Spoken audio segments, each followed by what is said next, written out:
Ah, yes, I understand. I'll make this short. Okay.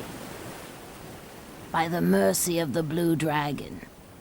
No, it may have been a curse. Lily's pretty voice was switched with her father's gruff voice. And the only way to get her own beautiful voice back was for her to kill her father. Having fallen in love with an actor in a traveling troupe, Lily took my ceremonial dagger to kill her father. That's where we left off, correct? That's right. Give me the sharpest knife so that my father won't suffer for too long. Horrible, isn't it? Just thinking about it gives me the shivers. I still remember the horror. Lily's pretty lips spoke those horrible words in the gruff voice of an old fisherman.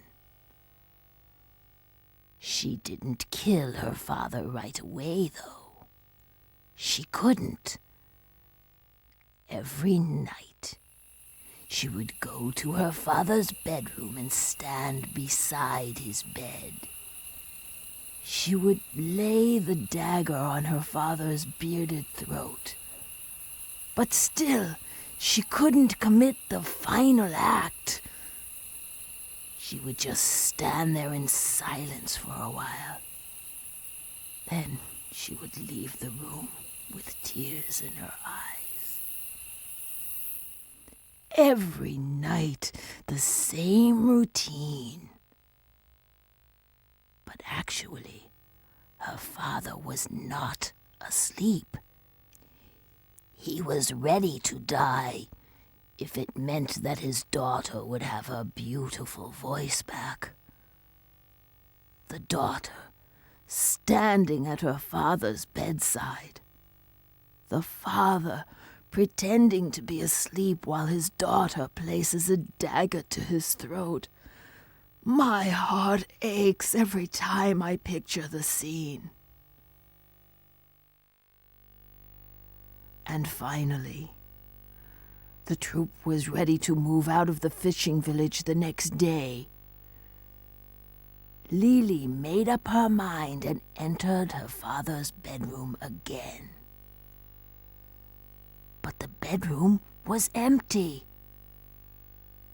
Her father knew she'd leave the village with the theater troupe, so he thought, I'll send her off with a little something. And he had gone out to sea in search of some fish you could catch only on the night of new moon.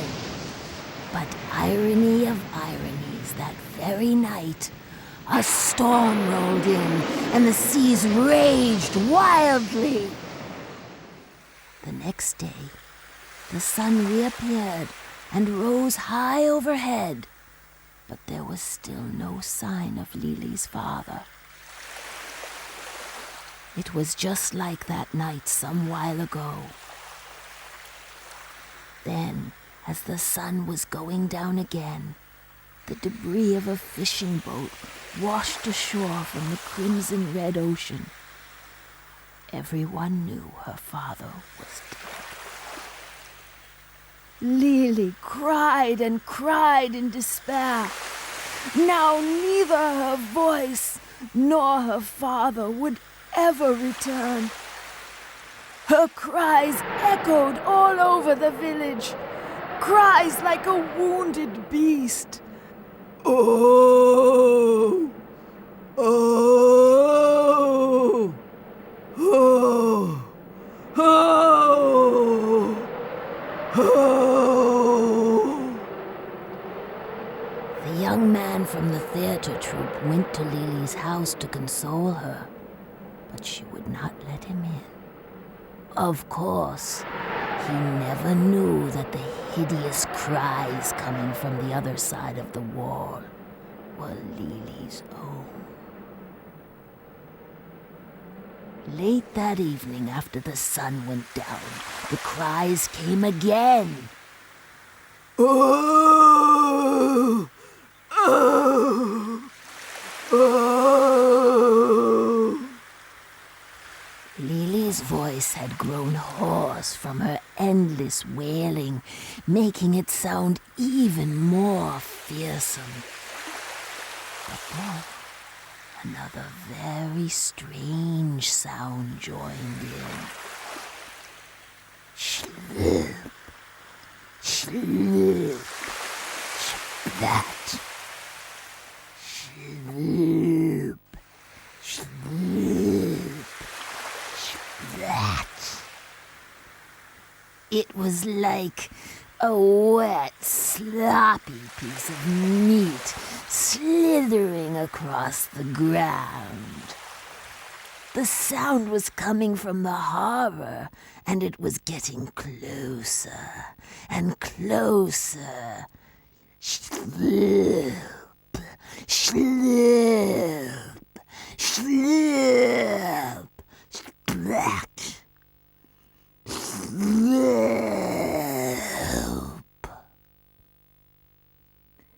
And then the gulls started to screech too, perhaps because they wanted that meat. Sloop, shwee, shwee, sloop, sloop, splat, sloop,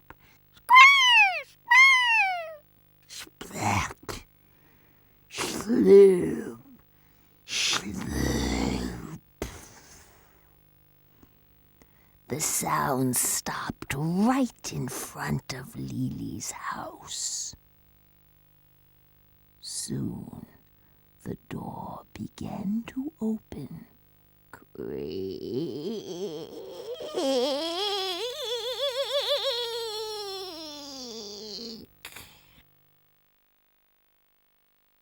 See, Mother! See, Mother!